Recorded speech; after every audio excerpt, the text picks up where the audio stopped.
Raha toka fiaonana politika trano no mahazatra etsy amin'ny Bukasy Antanimena dia tamin'ity indray mitoraka ity dia nihetsika mahakasika ny zazakely no noraisin'izany fitoerana izany androany ny tanterahana tao anatin'ity fitoerana ity ny fanofanana ny Prima Academy dia nahazo tombony ireo mpiofana tao anatin'izany fotoana izany.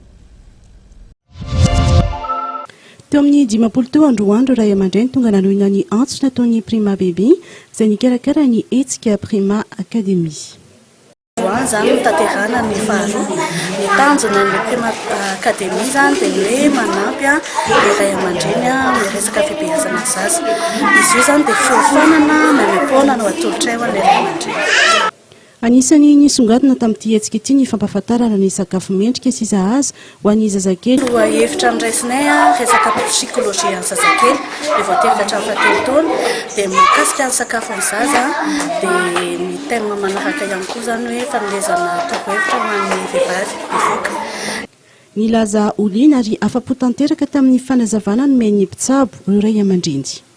Mahazava-dehibe an'ilay fifanana ohatran'izao misy mipartage entre parents dia fifampizarana koa zany ohatry ny ahoana ny tokony atao hiatrihana le rehefa misy krizy le zaza amin'ilay resaka fitaizana ohatran'izay. Mahaliana ilay izy ahafahana manara-maso tsara ny fahasalaman'ilay zaza sy ny fitombony zany indrindra moa ny eo amin'ny lafin'ny sakafony dia zay tena tombony amin'ilay zany fampanatrihana formation tao datona toritory ny zava-doly zany ny